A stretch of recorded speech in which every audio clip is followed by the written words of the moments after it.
del programa del amigo Nelson. Bien, bien, gracias a Dios, ahí estudiando, dando clases también, trabajando y bueno, y disfrutando la mejor época del año de Guayaquil, que es esta, pues, ¿no? Bueno, usted está en Milagro, que es prácticamente somos la misma ciudad Sí, y este es el mejor clima, definitivamente. claro, no hay mucho calor, ¿o sí? Frito, ¿no? O sea, Templado. tenemos un problema promedio de 20 grados. Claro, aquí con 19 grados estamos en la era glacial, pues, ¿no? Eh, Llegamos a 19 y, bueno, yo vivo en la Vía La Costa, que está a 2 grados menos que Ah, ya. Guayaquil.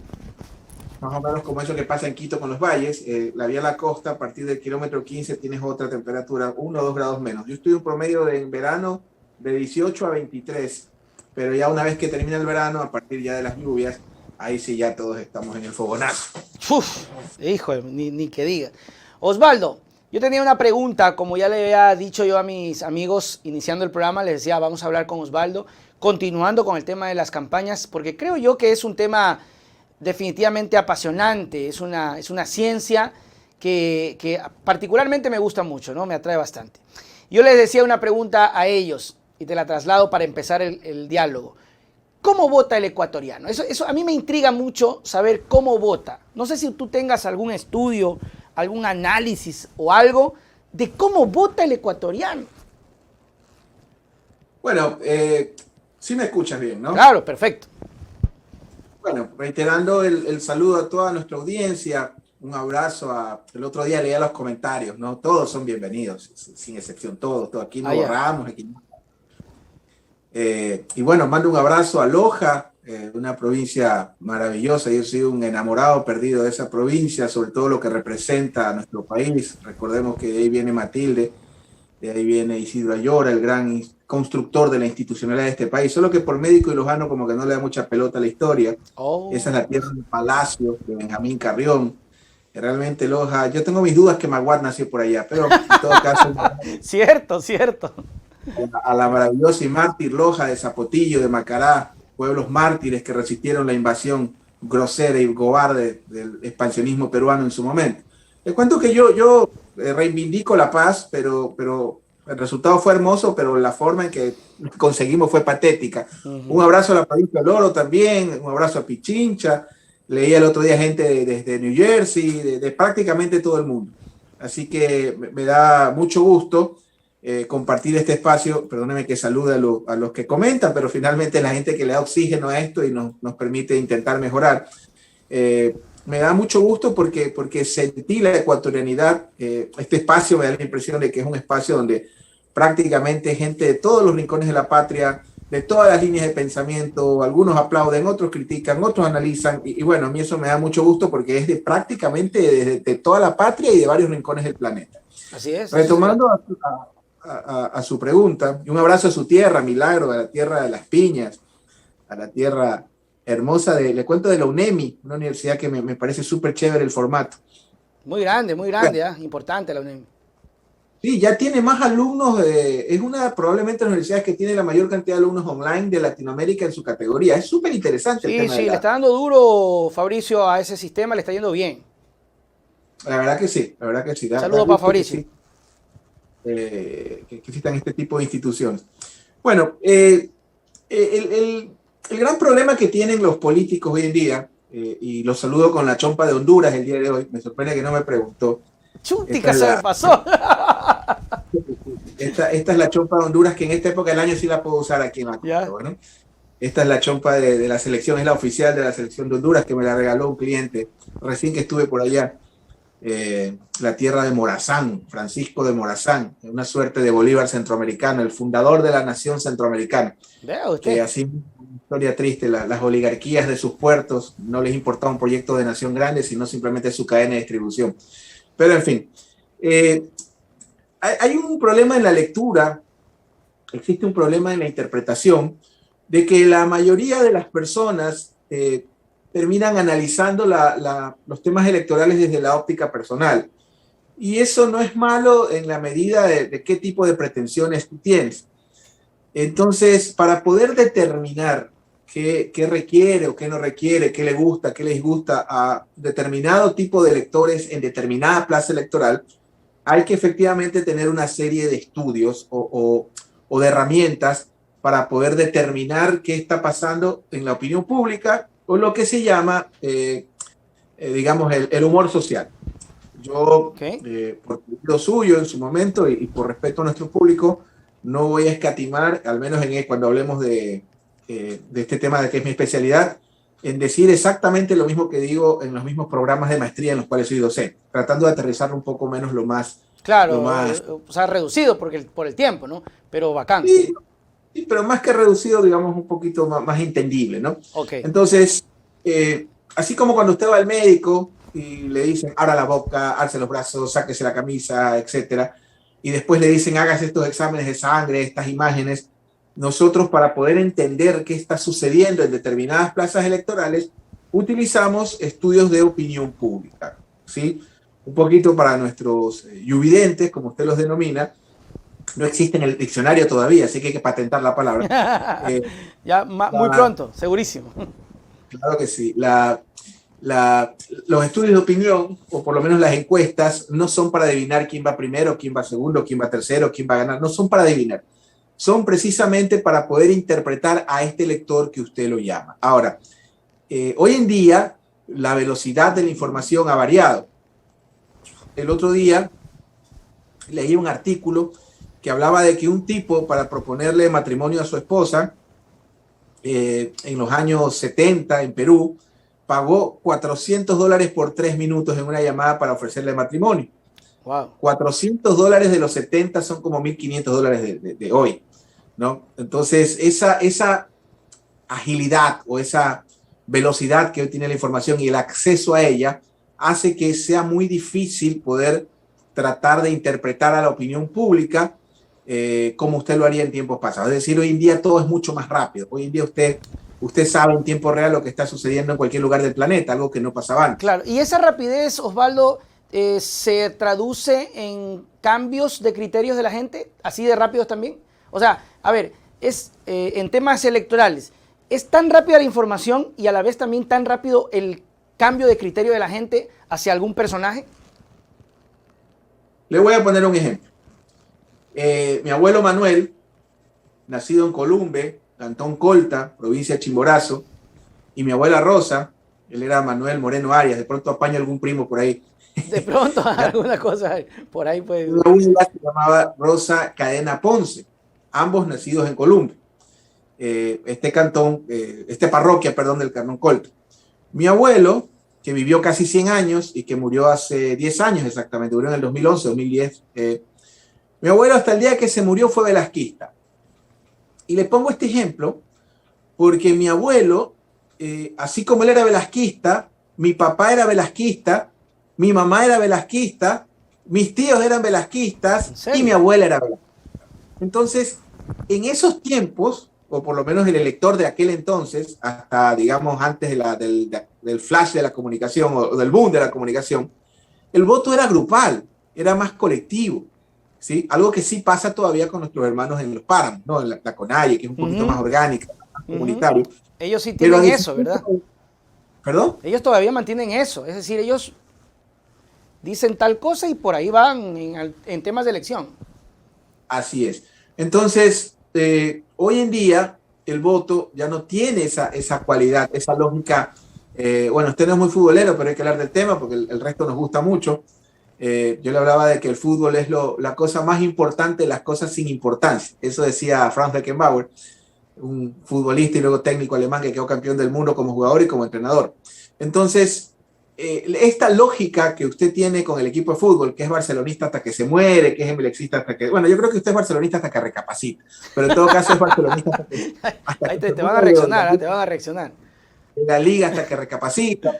Entonces, es muy difícil cambiarse de un equipo. Un abrazo fraterno a la liga. Yo viví la alegría del Campeonato de América en Argentina a las 2 de la mañana de Buenos Aires y toda mi infancia me pasé viendo equipos brasileños y argentinos ser campeones y tuve el gusto de ver un equipo ecuatoriano ser campeón en Argentina. Cuando tenía unos 20 años, estudiaba en esa época en Buenos Aires, vivía ahí. Entonces, la lógica del equipo de fútbol usted la tenía antes en el voto. Es decir, usted nacía melexista, barcelonista y moría así. Antes era así con el voto. Ahora usted en una misma familia puede tener un hermano correísta, un hermano neoliberal, otro de Lazo, otro de la CONAIE. ¿Verdad? Es más individual. Entonces, es muy complicado voy a determinar y enseñarles cómo piensa el electorado ecuatoriano. Es muy complicado. Pongamos un ejemplo. En mi tierra, Colombia, de hecho yo muchas cosas soy más columbeño que guayaco, creo. Y creo que se me ve, creo que lo proyecto, creo que en mi rostro se ve la esencia andina de los páramos de donde yo vengo. Entonces, cuando usted, por ejemplo, analiza Ambato y Riobamba, pongamos dos regiones de la patria, parece mentira, pero usted se hace una hora en carretera, entiendo que con la ampliación va a hacerse menos tiempo, 40 minutos, pero si usted pone en línea recta, la distancia entre Ambato y Riobamba es de 35, 40 kilómetros. Y aunque a usted le parezca mentira, y un saludo fraterno a mi paisano Mauro Andino, que es por bueno, él es citadino, pues él es un chimboracense de ciudad. De ciudad, claro. Yo soy vive en Quito ahorita, está en Quito, hermano. No se da cuenta, que yo soy columbeño, yo sigo vinculado con mi parroquia. Entonces, yo soy un parroquiano que vive en Guayaquil. Entonces, le comentaba que Ambato y Riobamba, si usted ya las investiga, tienen realidades e idiosincrasias totalmente en algunos aspectos distintas. Entonces usted dice, ¿cómo es posible que dos ciudades que están tan cerca son tan diferentes? Entonces es un poco complicado querer generalizar cómo podría ser o cómo podría votar un elector. Si, por ejemplo, lo trasladamos a un ejemplo real, hablemos de la última elección que ganó nuestro presidente Lazo. Pongamos un ejemplo. Okay. Yo creo que Arauz, podemos hacer la analogía del cuento de la liebre y la tortuga. Me parece que Arauz se confió porque el momento que tenía Arauz para rematar al que quedaba segundo, porque no estaba claro, acuérdense que 2 semanas era Yacu. Sí, después de 2 semanas, una pelea ahí entre esos dos, y aún así, imagínate, que supuestamente se hablaba de una gran ventaja que agarraba Arauz, casi como 2 semanas, creo. Bueno, realmente, una vez que se proclamaron los resultados, o los supimos la noche del 7 de febrero, se definió quién acompañaría a Arauz un mes después, el 7 de marzo. Arauz tuvo un mes de ventaja, o su campaña, que no quiero criticar a quien lo hizo, a quien no lo hizo, pero tengo que analizarlo un poquito. Pero el problema de la campaña de Arauz es que no aprovechó ese mes de ventaja que tuvo, mientras era un día Yacu, contaban más los votos en Guayaquil, de pronto volvía Lazo, luego contaban en otro lugar, después volvía Yacu. Estuvimos casi un mes en Ascuas, no sabíamos. Yo me atrevería a decir que casi 2 semanas. Osvaldo, yo sé que es feo hablar de las cosas que no han pasado, ¿no?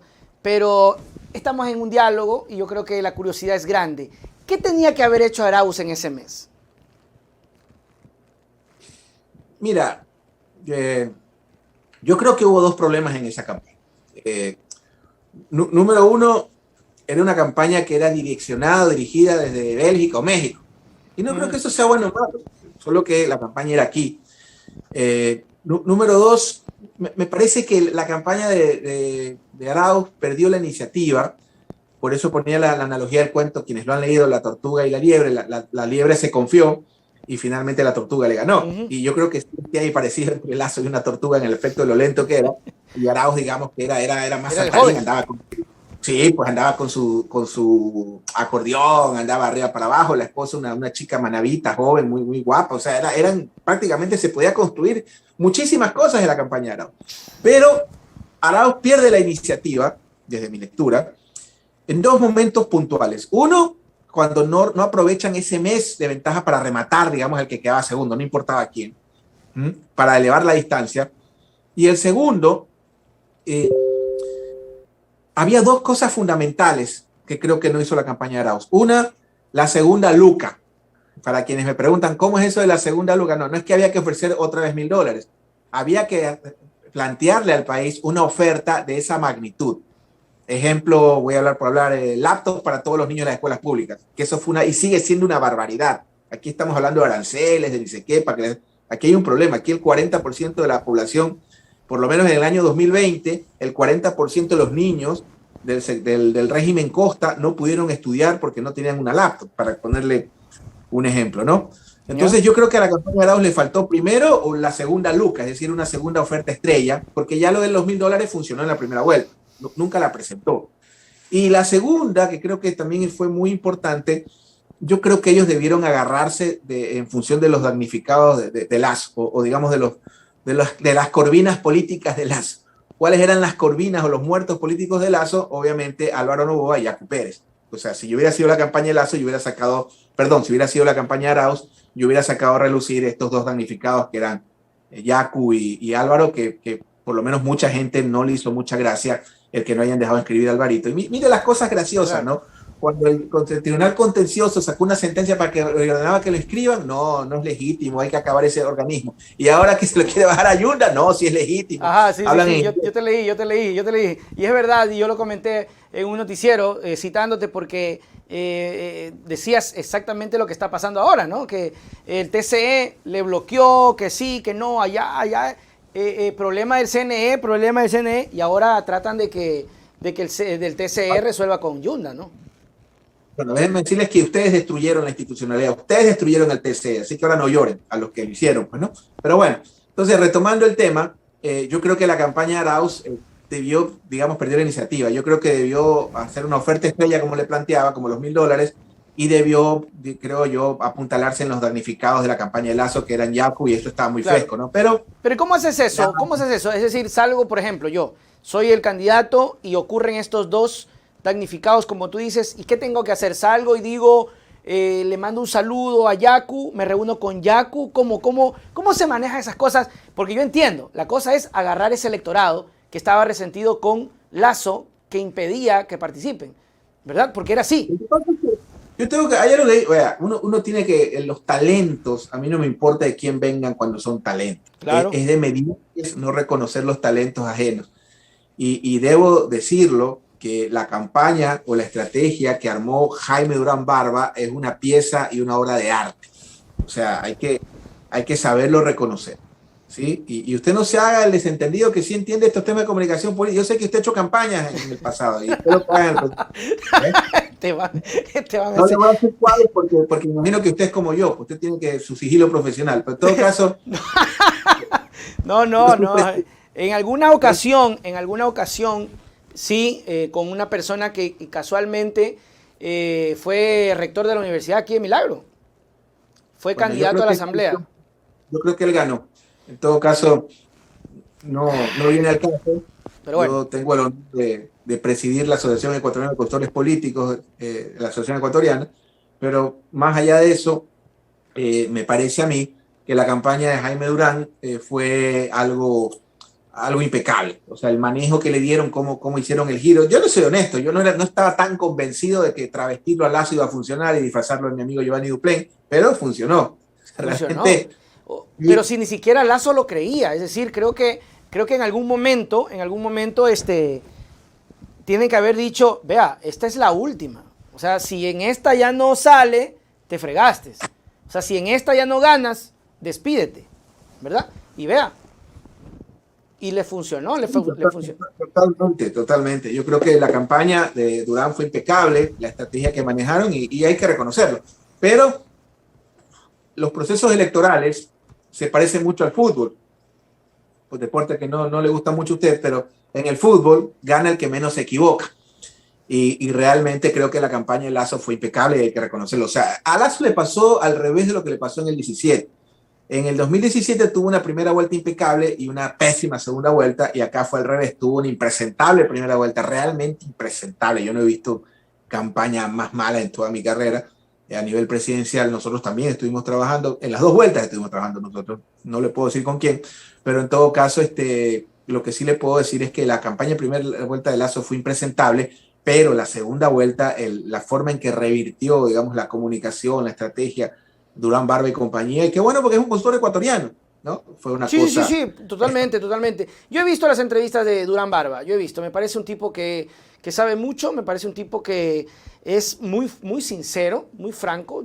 Mencionó en la entrevista que, mira, tan franco que incluso dijo que en una entrevista que le hicieron, que no veía a Guillermo Lazo como un gran candidato, que lo veía mejor planteado a Arauz. Lo dijo Durán Barba.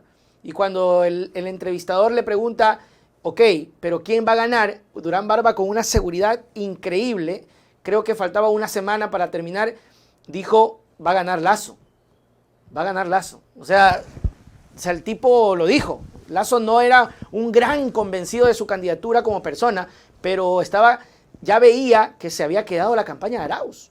Oye, yo te hago una pregunta, Osvaldo.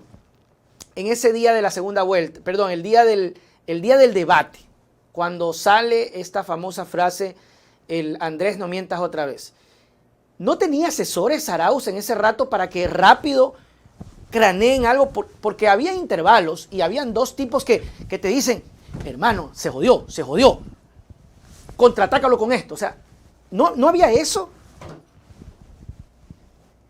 Mira, a veces pasa, te lo digo por experiencia, porque había gente muy capaz en esa campaña, de lado y lado. Incluso en la primera vuelta de Lasso. O sea, a veces, mira, esto es claro y clave para quien tenga una intención o de ser candidato o cosas por el estilo. A veces pasa que no te hacen caso. O sea, tú puedes emitir una serie de recomendaciones, emanar, depende de la formalidad como trabajes. Nosotros emitimos documentos, productos entregables, hojas de ruta, donde está un orden, hay que hacer esto y aquello. Cosas simplemente metodológicas, ¿no? Nadie, ojo, nosotros no cambiamos a nuestros candidatos, o sea, nadie le dice cambia o cámbiate de ideología, religión, eso es algo personal, es la forma en que lo comunicas, ¿no? ¿Qué es lo que dicen peligro los candidatos? Para aguantarte está tu familia, tus amigos, tu amante, tus primos, pero al pueblo, a los sectores hay que darle lo mejor de uno, no lo peor. Entonces, es sumamente importante entender que en ocasiones no te hacen caso, o en ocasiones hay 4, 5, 6. Mira, algo que mi padre, que en paz descanse, el riobambeño, también columbeño, él hizo la primaria en Columbe, y como no había secundaria en Columbe, fue a estudiar a Riobamba, al Santo Tomás Apóstol de Riobamba, Colegio Salesiano. Y algunos tíos míos estudiaron en el Maldonado. Entonces, cuando tú estás en un proceso electoral, hay ocasiones en las que no tienes el control. Y mi papá siempre me decía, él era un psiquiatra, mal que lo diga porque es mi padre, pero en su época habían 2 o 3 psiquiatras de hecho. En medicina los de hecho son los que se hacen practicando y de derecho los que se hacen practicando y estudiando. Okay. Te estoy hablando mi padre fue psiquiatra en los 70, pues hermano, y mi madre fue de las primeras mujeres que tuvo una maestría en los Estados Unidos en los años 60, creo que 4 o 5 mujeres tenían. Y te pongo este ejemplo porque en esa época mi padre siempre me dijo me decía, enfermo cardíaco que tiene dos cardiólogos, le da un infarto a la semana. Entonces, ya estas cosas, clarísimo. Estas cosas igual, si tienes a 4 que te están hablando lo mismo, obviamente te mareas. Entonces, yo no creo que fue falta de expertos, yo creo que hubo gente muy, muy capaz ahí. No te voy a dar nombres, pero ya ellos si se hacen promoción o no, pero sé que hubo gente gente que respeto y aprecio, muy valiosa, muy capaz, pero en ocasiones, ya te digo, yo creo que otro error de la campaña de Arauz fue que era una campaña monitoreada desde Bélgica y desde México y que aplicaba un purismo probablemente a una dinámica más de posgobierno que de campaña. Y me ha pasado en muchas partes. Mira, yo te pongo un ejemplo, y dejando a un lado la campaña de Arauz, por si acaso, yo he visto campañas donde me los he encontrado la última semana. ¿Qué estás haciendo? El uno, no, estoy armando los currículos para el gobierno. Allá. En otra oficina, ¿qué estás haciendo? No, trayendo a Luis Miguel para cierre de campaña, se me ocurre. ¿Ya? ¿Y el control electoral? ¿Y el control electoral, por ejemplo? Entonces, a veces descuidan cosas tan trascendentales. Y eso es importantísimo. Pero esto lo podemos extrapolar también a las elecciones y entender un poco la importancia de diferenciar los tipos de elecciones. Hay elecciones de tipo, como lo dije en la lección, creo que casi digo la clase. Sí, las personal y las pluripersonal. Exacto. Las uninominales, que son para alcalde, prefecto, porque se elige uno presidente, y las pluri. Entonces, una elección presidencial es una uninominal. Por ejemplo, si usted quiere ser alcalde en las próximas elecciones, por ahora lo indicado es investigar qué está pasando en su clase electoral. Y para eso hay que investigar. Y hay que diferenciar qué es un sondeo de opinión versus una investigación. Un sondeo de opinión es algo rápido, donde tú preguntas 3, 4 cosas, y una investigación profunda es algo que tú lo haces con mayor, digamos, lucidez o con mayor metodología. Yo no hago encuestas, te aclaro, no soy encuestador, pero contratamos muchas encuestas y nuestro trabajo es que algunos encuestadores, no todos, que son digamos, a veces algunos te hacen copia-pega, otros le venden tu encuesta a 5 clientes, la misma, no he dicho todos, algunos. Entonces nuestro trabajo es guiar a nuestros clientes para que hagan la investigación con las personas más idóneas, porque en ocasiones puede ser uno muy idóneo, pero no es el más conveniente para tu candidato. Por ejemplo, yo siempre recomiendo a los colegas, a los consultores, no trabajen como agencia. Las agencias buscan el lucro. Por ejemplo, la agencia de publicidad, no todas obviamente, le dicen, a ver, Nelson, ¿quieres ser alcalde de Milagro? Perfecto, necesitas 1 millón de camisetas, yo te las vendo a buen precio. A ver, ¿quieres ser conocido? Hay que pautar en tal radio, ¿qué es la mejor? Mentira, cuando tú investigas no es la mejor, sino que esa radio le tira una comisión a la agencia. Las campañas no Sí, pueden de trabajar todo pasa. con criterio, ¿perdón? De todo pasa, digo. Las campañas no pueden manejarse con criterio de negocio, sino con criterio estratégico. A ver, Entonces, y tomando en cuenta eso, ¿qué tan importante es darse cuenta o que no se puede o no se debe exponer tanto, o en qué momento la estrategia tiene que darse cuenta que el candidato se está sobreexponiendo? Yo te digo una cosa, cuando se trata de campañas de territorio, ¿no? Esto de que el candidato esté en el territorio, que va a ser obviamente, que no se dio mucho en esta campaña anterior por la pandemia, pero en la anterior sí, que sale a las calles, que da la mano. ¿Hasta qué punto eso es positivo? Por ejemplo, porque yo he visto casos en donde, por ejemplo, me parecía, y yo lo consultaba y decía, profesor, una pregunta. ¿No será que estamos sobreexponiendo al candidato? ¿No será que estamos sacando demasiados días al candidato y la gente está viendo y en lugar de causar empatía, lo está viendo y está diciendo, qué feo, ya no voto? Y el otro está escondidito, aguantando en la madriguera y sopetón. a ver, mi querido Henry. Nelson. Nelson, ¿por qué no, tú tienes un amigo que se llama Henry con tu apellido. Ayer. Mira, la campaña es permanente. Eso hay que entender, ¿sí? La campaña es permanente y nunca es tarde para empezar un trabajo. Y hay varios frentes en los que, yo te digo una cosa, yo creo muchísimo en los medios tradicionales, en la incidencia y el poder, por ejemplo, que tiene la radio. Muchos candidatos están más preocupados de comprar software, trolls, y las campañas no están ahí. Claro que necesitas herramientas, comunicación digital, pero hay un tema interesante. El problema con las redes es que no están en toda la gente, no están en todos los teléfonos de la gente, pero sí están en todos los teléfonos de los candidatos. Entonces el pobre candidato ve que alguien lo insulta con 2 seguidores y cree que es una crisis. Yo te cuento una cosa, a nuestros clientes, por ejemplo, jamás, yo lo primero que digo es no revises Twitter, hermano, déjale eso a tu community. Ya, se acabó Twitter, ahí no se gana la elección. Y hay cosas, por ejemplo, yo te planteo como la investigación que nos dan lo que se llaman hallazgos. Te pongo un ejemplo. No tengo una investigación nacional, te mentiría. Yo vi que, y te lo digo abiertamente, vi que ese dato, que es una firma a la que yo he criticado en varias ocasiones, yo vi que ese dato le daba unas cifras al Lazo extraordinarias.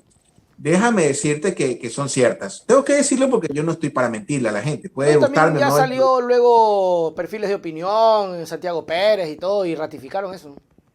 Pero hay lo que se llama hallazgos. Esto para que entiendan nuestros yuvidentes. Así como el médico te manda a hacer imágenes para ver qué pasa. Y cuando encuentran algo, se le llama hallazgos. Yo no tengo un estudio nacional a la mano, porque te soy honesto, el 99% de los estudios que manejamos nosotros como firma no se publican. Pero sí puedo comentarte que en 3 proyectos diferentes, como no está involucrado, digamos, los clientes en ese tema, pero en 3 proyectos distintos, en 3 provincias diferentes del país, las cifras de Lazo son extraordinarias. Claro, yo creo que hay una explicación. Todavía no gobierna, todavía no manda leyes a la asamblea, todavía el ala radical y la moderada están que hay una disputa para ver quién se impone, pero hay 2 novedades ahí, si me permites. La primera, que los números de Lazo es verdad están casi como los de Correa en su momento, sobre 60%, y te hablo de 3 provincias distintas, una grande de la costa y 2 casi que de norte a sur en la sierra. Pero hay un segundo actor y antagonista que tiene niveles muy parecidos, que es el señor Leonidas Issa. Yacu como que de pronto, bueno, tal vez por lo que salió de la escena y está todavía asumiendo su vuelo, qué sé yo, pero Leonidas Issa está como digamos, en el imaginario, digamos, está configurado como la otra gran figura, y con cifras muy parecidas a las de Lazo, incluso en la costa, que me llamó, eso sería el hallazgo. Entonces, obviamente estamos a 2 meses que empezó el gobierno, faltan muchos acontecimientos, etcétera, etcétera, pero hoy por hoy yo te diría que... Ok, pero a ver, entiendo eso y puedo entender el asunto de la vacunación, lo entiendo, lo comprendo. Creo que está bien, lo hemos felicitado y bueno, ya también ya demasiado felicitación también. Pero bueno, es real. Sí, sí, sí. Ah, No es para menos. O no, sea, no, sí, sí, lo de la sí, vacunación. totalmente. Oye, pero hay gente que no cree en la vacunación, ¿ah? Pero ni hablemos de eso porque me bloquearon un video. Yo entrevisté a un abogado, se me va un abogado que en la entrevista me dijo, yo no creo en la vacunación, me dijo. El doctor Tandazo. Ah, El doctor Tandazo. no, se me fue pero es un abogado conocido.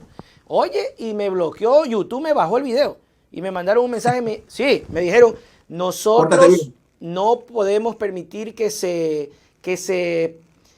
propaguen criterios en contra de la vacunación. ¡Pum! Me bajaron el video. Y ya, pues ya no pude reclamar nada yo ahí en ese sentido, lo bajaron. No, lo que te iba a decir es, comprendo el tema de Guillermo Lasso, pero ¿y los números de ISA por qué? O sea, hay una cosa bien extraña, porque Lasso, ok, es gobierno, vacunación, todavía no gobierna, siguen la luna de miel. ¿Y Leonidas? Mira, hay dos cosas que le cuesta mucho entender a la gente y a veces yo me río de comentarios. A mí me da, o sea, a ver, yo tomo los comentarios de la misma forma, tanto los de felicitación o agradables como los neutros, como los negativos. O sea, al final del camino uno está para aprender y para entender que cuando están estas cosas, la opinión pública, uno está sujeto al escrutinio público y es lo correcto. Así es. Mira, usted tiene que entender, al que me está escuchando, y tiene que ver completa las entrevistas o este tipo de situaciones, que hay hechos políticos que generan resultados políticos. Y les guste o no a algunos, octubre todavía está presente. Y octubre, con el respeto de la Pachamamita, la tierrita y las papitas del amigo Yacu, que creo que tuvo un extraordinario resultado y es un líder extraordinario también, no lo vamos a descalificar de ninguna manera, pero la dinámica de los movimientos indígenas es más comunitaria. Y el movimiento indígena casi está en segunda vuelta, para algunos sí lo estuvo, y tiene la segunda fuerza en la Asamblea Nacional, producto de octubre. Punto. No hay ningún tipo de situación diferente porque la gente se puso ecologista o el Yacu Power. No. Claro que eso funcionó y aportó, por supuesto que sí. Pero octubre sigue vigente digamos, en la memoria de la gente porque fue una reivindicación por una aplicación desde mi lectura, creo que. Y le digo una cosa, yo estoy de acuerdo con el retiro de los subsidios. A mí me parece impresentable que Osvaldo Moreno le subsidien la gasolina, por decirle. No es el caso de Nelson. Pero en todo caso, si usted investiga, yo creo que no todos merecemos ese subsidio. Y para mí debe focalizarse en la transportación pública, en la transportación pesada de alimentos, que es muy fácil identificarla, para eso tenemos base de datos, porque eso afecta directamente a los sectores populares y a ciertos sectores de la industria que están incipientes y creciendo, que generan riqueza para la nación. Ejemplo, a mí me parece una barbaridad, por no decir una brutalidad, retirarle el subsidio a la flota pesquera ecuatoriana, que de los que hace 30 años eran 4 pangas, hoy día son la segunda industria del mundo. O sea, para que usted tenga una idea, que compiten con la flota filipina y que Filipinas les subsidia el combustible, no tienen leyes laborales, les dan crédito, les renuevan la flota. Entonces, hay una forma diferente de abordar los subsidios. Pero yo estoy de acuerdo que es impresentable subsidiarse a Osvaldo Moreno, hablo en primera persona, pero hay sectores populares y yo creo que octubre fue la reacción de un pueblo contra medidas totalmente caducas y desgastadas de shock, que para mí que 4 gringuitos vinieron con un precio en un PowerPoint y se comieron el cuento al gobierno de aquel momento. Y eso sigue en la memoria y por eso la vigencia de Leonidas Issa. Ahora, ¿qué me llama la atención? ¿O cuál sería el hallazgo o cuál sería mi interpretación?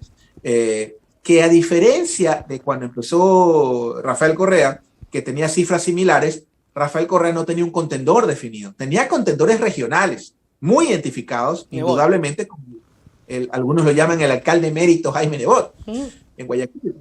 ¿Ya? Tenía ese tipo de liderazgo regional identificado, pero no había ningún tipo de liderazgo nacional. Entonces me llama la atención en esta luna de miel, en esta escoba que esperemos que barra bien los próximos 4 años, que es el gobierno de Lasso, hay una valoración indudablemente positiva. Es la primera vez que yo puedo decir que lo de ese dato es cierto.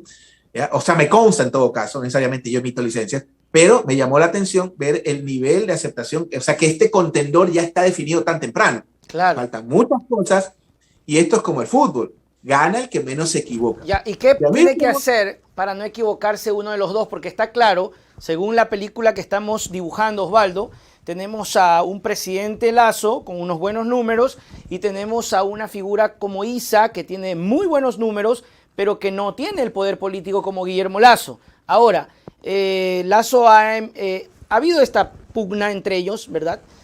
Un dime y te diré.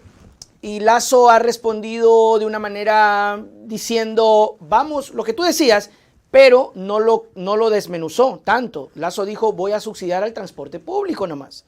Entonces, ¿qué puede ocurrir para que no se equivoque? ¿O quién crees tú que se va a equivocar más? ¿O quién se puede equivocar? ¿O quién se puede equivocar menos? Mira, aquí hay dos temas que son muy, muy importantes entender, ¿no? Yo creo que probablemente Leonidas Issa lo que quería plantear es precisamente esta focalización del subsidio. Sí, sí. Porque si a mí me preguntas, yo en lo personal no creo que es el momento todavía de protestas y marchas, sin perjuicio que es un legítimo derecho. Porque estamos hablando que el Ecuador viene en una situación delicada, muy complicada, y se lo dice a alguien que no tiene ninguna aspiración ni está buscando ningún tipo de acercamiento. Es más, yo creo que hay una foto mía en los ministerios, no deje entrar a este hombre. No, mentira, pero en todo caso es una broma. Lo que le quiero decir es que sin ningún afán de buscar acercamientos con el gobierno, porque hay que entender que el éxito de Lazo va a ser el éxito del Ecuador. Y dentro de una democracia necesitas un contendor o un opositor. Y en este caso, me parece a mí, esta es una postura personal y nadie ha criticado más y escrito incluso contra el neoliberalismo como vía como para mí no es la vía para el desarrollo. Creo yo que el problema es también entender cuáles son los opositores y desde qué tribuna. Mire, el caso de Pachacutic, por ejemplo. Pachacutic debe de ser la oposición legítima y no es pecado, debe existir siempre una oposición. Claro, una oposición ideológica, una oposición política. No, eso no es sedición. Oposición no es igual a sedición. ¿Sí? Ojo con eso. Entonces creo que debe existir una oposición y me parece que la oposición legítima y que fue legitimada, valga la redundancia, en las urnas, es Pachacutic. Yo no entiendo por qué Pachacutic no está llamando a todos los ministros del morenismo después de la tragedia espantosa que vivimos digamos, están más preocupados de que si el contra está bien, todo ese tipo de cosas, pero después de la tragedia espantosa que vivió Guayaquil, yo creo que alguien debería dar cuenta de lo que sucedió cuando la gente se descomponía en las veredas, cuando los muertos se apilaban. Todavía no aparecen 69 cadáveres, sí sabe usted eso, pues, ¿no? Entonces, yo creo que Pachacutic debería ser el opositor legítimo, el opositor natural. Pero me imagino que así como el gobierno Lazo se está asentando, ellos deben de asentarse como oposición. Y dentro desde ese espacio de oposición, la única vía que yo los veo para ser mayoría es con el correísmo, que es una oposición que está más desgastada, que está, digamos, desprestigiada por los factores que sean, por la prensa, los medios, lo que usted quiera. Pero Pachacutic debería ser ese opositor natural que debería tener en este caso, o debería ser quien nos defienda el neoliberalismo, dicho de otra forma. Y yo no percibo todavía un liderazgo, creo que la presidenta Yori ha cometido errores de forma más que de fondo, pero en todo caso creo que Pachacutic tiene que darse cuenta que tiene un arma en la mano que no es para matar a nadie, sino obviamente de manera conceptual hacerle un contrapeso a lo que plantea el gobierno. ¿Tú crees que en algún momento pueda que haya algún roce entre Pachacutic y Leonidas Issa? ¿Tú crees que pueda pasar esto? Porque, como tú dices, se está viendo otra cosa en la asamblea. Antes de continuar, un saludo para Ángel Yuki. Hola, Nelson, desde Nueva York. Y también para Omar Novoa. ¿Tú crees que en algún punto puede que haya esta desunión? Porque no se ve eso. Como lo que tú dices es real. En la asamblea está más coqueteando Guadalupe Llori con el gobierno que siendo oposición legítima, sin oposición de pelea y toda la cosa. ¿Tú crees que puede pasar algo con Issa?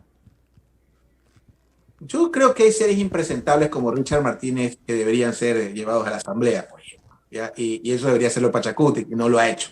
Pero ya ese es un tema, digamos, de orden parlamentario y no tengo nada en contra del señor. Digo impresentable lo que hizo, no él. ¿No? Claro. Entonces, en ese contexto, creo que Pachacutic debería ser, digamos, esa oposición natural, conceptual y legítima, democrática y no sediciosa ni conspiradora, que debería ser contra el neoliberalismo, que desde mi perspectiva es una amenaza para la existencia humana. En todo caso, al margen de eso, hay otros espacios también de representatividad y no hay que olvidar que se nos avecina un proceso seccional. Un proceso seccional donde, de alguna forma, La asamblea también es escaparate, depende obviamente de quién seas, porque tampoco podemos utilizar. Yo le digo una cosa, yo creo que el bloque social cristiano del ejercicio pasado legislativo me parecía que era de los mejores asambleístas, junto a algunos obviamente de otras bancadas, tomando en cuenta que era una asamblea donde el 40% de sus miembros terminaron investigados, prontuariados, perseguidos y escondidos. Entonces, en ese escenario, creo que hay que tener claridad de que las cosas se están asentando y que se avecina un proceso seccional que será fundamental para también definir ciertos espacios y ciertos liderazgos, en el cual el gobierno va a tener que tener caballos corriendo y va a tener que estar presente. El gobierno nacional no puede estar ausente, digamos, de la disputa seccional, directa o indirectamente. Hay otros espacios como Quito, por ejemplo, también. Estamos viendo la pugna que en este momento tiene el señor Yunda. Yunda. ¿Usted a qué le va? ¿A la marcha en apoyo o en contra de Yunda? Yo le voy a Quito porque me duele muchísimo lo que le está pasando a la ciudad, la primera ciudad patrimonio cultural de la humanidad. Y para mí creo que lo de fondo, más allá si se queda Yunda o no, es lo que le está pasando a la ciudad donde tienes dos alcaldes, uno respaldado por ciertos sectores empresariales, o que lo hacen abiertamente, no me lo estoy inventando, y otro que aduce que lo persiguen porque no es lindo ni colorado como Rodas, y etcétera. Entonces, al margen de quién tenga o no razón, a mí me da mucha tristeza lo que está pasando con Quito los últimos 10 años, donde hemos tenido administraciones como la de Rodas o como la de Yunda, que son cuestionadas, es indistintamente el tema democrático, que nos llevan a esta situación patética y triste hacia la ciudad, indistintamente de que yo creo que, vea, la única vía para sacar a un alcalde del poder, o en este caso a Yunda, yo creo en las vías institucionales. Y las vías institucionales son o revocatoria de mandato, que eso establece la ley, eso le podría preguntar a un experto, podría recomendarle al abogado Rodas Coloma, Alejandro Rodas Coloma, él es un experto en estos temas, ¿no? En temas de derecho electoral, profesor de la Universidad Central del Ecuador, ¿no? Entonces, la única forma es o por la vía revocatoria, que es legítima, o por la vía electoral. Pero si las élites siguen permitiendo que todos sus vecinos pretendan ser alcaldes de Quito y vuelvan a salir 4 o 5 candidatos, puede ser el caso del señor Holguín, que creo que es un buen tipo, el alcalde de Twitter, pero es una buena persona. Mi general Paco Moncayo, héroe de guerra, el doctor César Montúfar, el amigo, el que era vicepresidente de Lazo, ¿cómo es que se llama? Solines, estudiado en Harvard y que fue parte y avaló el informe de la comisión de los errores del y Lazo ni la ve. Bueno, en todo caso, usted tiene 4 y creo que se me escapan un par más. Entonces, creo que es sumamente importante avalar este tipo de resultados, ¿no? Hay que entender un poco que la vía para captar Quito no es esa, sino la otra vía que le comento, que es la institucional. ¿Por qué? Porque al final es la que la ciudad se perjudica. ¿Cómo un organismo de crédito internacional multilateral le va a dar un crédito a la ciudad? No se puede nada. No está claro quién. Otro tema que es fundamental: el metro de Quito está abandonado bajo tierra. O sea, es una obra que es fundamental. Vea, y esa es una de las cegueras del neoliberalismo. Cada gente que me habla de que sí, que cómo vamos a subsidiar al metro de Quito, y se lo dice un guayaquileño. Todos los sistemas de transporte masivo del planeta, mi querido Nelson, son subsidiados. El metro de Londres, de París, de Nueva York, de Buenos Aires, de México, de Medellín, de Caracas, etcétera, etcétera, de Moscú, etcétera. Entonces, el metro de Quito, que es la obra que desde mi perspectiva, con muchísimo respeto, convierte a Quito en una metrópoli universal, no puede seguir bajo tierra, pues. Claro, que nos hace quedar mal, ¿no? Eso es una barbaridad. Entonces, lo que le está pasando a Quito es imperdonable en el sentido de la carencia y la debilidad institucional, y podríamos entrar en otra discusión de la ausencia de liderazgo que tiene. O sea, porque le cuento una cosa, yo en lo personal hay cosas que le envidio a Quito, y creo que los dije en este medio en alguna ocasión. En Quito tienes un consejo cantonal, tienes un cuerpo edilicio que fiscaliza. Acá en Guayaquil tienes un set de un canal de vanidades donde te hablan de fútbol, de moda. Un lugar para santificación. O sea, no hay fiscal, no hay consejo. En Quito hay articulación, los barrios se articulan, comité del pueblo, comité de barrios. Acá en Guayaquil el neoliberalismo destruyó los barrios. Aquí los planes de ciudad son en función de beneficiar inmobiliarias, a compañías de seguridad. O sea, el concepto de barrio se acabó. Y eso yo admiro de la clase media de Quito. La gran mayoría prefiere vivir en Quito, ¿sí? No quiere irse a otros lados. Entonces, son cosas que Quito tiene y que Guayaquil no, y viceversa, pero hay que reconocer también en Guayaquil y yo eso siempre le voy a reconocer a las administraciones sociales cristianas, al margen de lo que les pueda criticar, de que ellos institucionalizaron el municipio en su momento cuando pasó. Bueno, mi querido amigo, oiga, que el tiempo se va y podemos estar toda la noche, pero es complicado. Osvaldo, para despedirnos, tus palabras. No, muchísimas gracias, mi querido Nelson. Un abrazo fraterno a toda la audiencia y voy a seguir leyendo todos los comentarios. No se preocupen que de mis sentimientos me encargo yo. Pero en todo caso es muy importante aprender y ver la interacción. Realmente creo que este es el espacio más amplio, más importante del análisis político digital del Ecuador y te felicito y me honra infinitamente ser parte de esto. Les mando un gran abrazo y bueno, la próxima semana, si Dios lo permite, seguiremos conversando. Así es, Osvaldo. La próxima semana, ¿qué te parece si hablamos sobre los nuevos liderazgos? Algo tocabas. Así que ya lo vamos desde ahora medio planteando y lo conversamos la próxima semana. Nos vemos, Osvaldo. Chau, chau. Con todo gusto. Un abrazo. Cuídense. Ahí estuvo, mis queridos amigos, nuestro amigo Osvaldo Moreno. Espero que les haya gustado el programa de hoy. Nos vemos. A ver, no sé si el día lunes, no sabría decir, porque es feriado, y si no, pues ahí vemos cómo nos organizamos. Mis queridos pilluelines, será hasta la próxima semana. ¡Chao, chao! ¡Yep!